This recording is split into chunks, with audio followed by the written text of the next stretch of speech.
On de la raconte sur Europe 1. C'est l'heure de notre petit zapping quotidien et aujourd'hui c'est Maud Descamps qui s'y colle. Bonsoir à vous Maud. Bonsoir Christophe. Et alors vous vous êtes intéressé au traitement du principal sujet du jour, l'aéroport de Notre-Dame-des-Landes, sur lesquels les médias ont raconté tout et son contraire. Oui, puis je vous avoue que ça change tellement que je ne sais plus où ça en est. Mais heureusement, il y a eu le député LR Julien Aubert ce matin sur Europe 1 qui a très bien résumé la situation. Le gouvernement a le choix entre l'humiliation et la guerre. L'humiliation parce qu'il va baisser sa culotte en décidant plutôt d'agrandir Nantes-Atlantique. Et il aura quand même la guerre parce que les zadistes ne s'arrêteront pas là. Qui décide en France? Est-ce que c'est le gouvernement de la démocratie ou est-ce que ce sont des gens qui décident d'avoir des zones de non-droit dans ce pays? Voilà, on comprend mieux pourquoi la question n'a toujours pas été tranchée. Mais bon, il est un peu vache quand même Julien Aubert, parce que ça a l'air assez sympa finalement la vie sur la ZAD. D'ailleurs, notre correspondant dans l'Ouest, Pierre-Baptiste Vanzini, a failli s'y installer et ne plus jamais revenir. Il y a le pain, les légumes, le fromage, la viande et même la bière, la bulle noire que Lucas brasse, une activité qu'il est en train de déclarer pour pouvoir vendre sa production à l'extérieur de la ZAD. Voilà, s'il y a la bière, allez, santé les zadistes. Tiens, d'ailleurs, c'est marrant parce que Jean-Michel Apathy décrivait lui aussi ce matin, mais sur France Info, des petits gars bien sympathiques. Aujourd'hui, 400 personnes radicalisées qui sèment la terreur, les vols, les cambriolages qui sont commis autour de cette ZAD, 400 personnes qui sont armées. Ah là là, ça a l'air assez sérieux comme ça. Pour la saison. Bon, alors heureusement, il y a quand même le président du conseil départemental de Loire-Atlantique qui avait un petit peu plus d'humour ce matin. C'était toujours sur France Info. Sur un malentendu, vous voyez, sur ce sujet, on peut dire beaucoup de choses comme vient de le faire monsieur Apathy. Voilà, moi je dis quelqu'un qui cite les bronzés n'est pas totalement mauvais. En tout cas, on ne sait plus quoi en penser de cette histoire de ZAD. Et finalement, c'est peut-être bien Hervé Morin qui a raison. On emmerde tout le monde. Et qu'est-ce que ça apporte ? Voilà, bien envoyé Hervé, c'était sur Sud Radio ça. Bon, à part ça, la préoccupation principale des gens actuellement, ce sont les cadeaux de Noël. Eh bien oui, puis surtout, il y a débat. Enfin, en tout cas sur Virgin Radio ce matin, faut-il offrir un cadeau kiffant ça veut dire qu'on aime beaucoup, ou un cadeau... Merci de décrypter pour les vieillards comme moi. Voilà, ou un cadeau utile. Un cadeau kiffant, tu t'en lasses au bout d'un moment, même un jeu, tu vas au bout d'un moment le poser, tu dis j'en ai marre de jouer à ça. Alors qu'un cadeau utile, alors qu'une centrale vapeur, tu t'en lasseras jamais.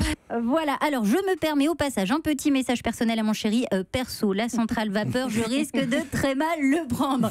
Voilà, sérieusement Christophe, je vais quand même vous simplifier la vie parce que j'ai identifié le cadeau qui fera plaisir à tout le monde. Ouais. Ça s'appelle le Porg et c'est tout droit sorti du marketing de Star Wars. Une petite boule de poils blanches, grises et marron, 2 nageoires et 2 grands yeux noirs.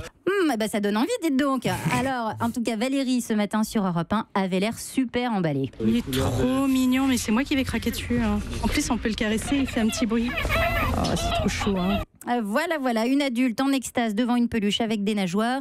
Cécile Duflot, un avis peut-être? C'est très embarrassant. Voilà, bien d'accord, c'est très embarrassant. Merci Cécile, ça c'était sur France Info. Et on me dit dans l'oreillette que Pascal Praud n'aurait pas non plus commandé son Porg de Star Wars pour Noël. Explication ce matin sur CNews. Je ne comprends rien à Star Wars. Je ne sais pas qui sont ces gens qui se battent à coups de néon de salle de bain depuis 35 ans. Je ne comprends rien. Voilà, je suis complètement sur la même ligne. C'est-à-dire, vous me parlez d'un truc, je sais que ça existe, j'ai vu des types avec des néons de salle de bain, j'aime bien l'expression.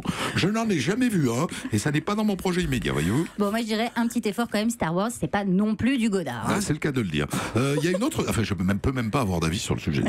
Il y a une autre saga qui vous passionne, Maud, c'est celle des Républicains. Oui, parce que c'est un peu comme Star Wars, on est passé du côté obscur de la force. Enfin, surtout leur porte-parole Guillaume Pelletier.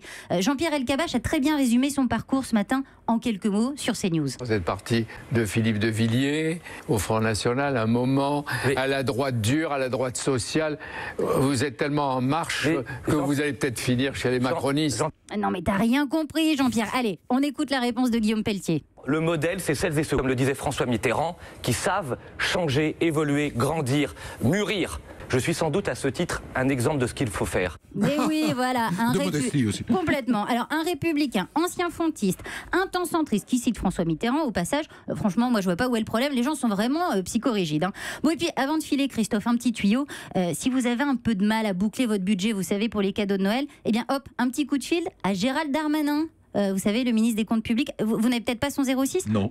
C'est pas grave, il l'a donné hier soir en direct à Maxime Switek sur le plateau de C'est à vous sur France 5. Je note 06 33 15 05 85. Sérieux ? 33 15. J'ai toujours fonctionné comme ça. Il y a à peu près 1 300 000 de personnes qui le regardent, qui sont susceptibles de vous appeler.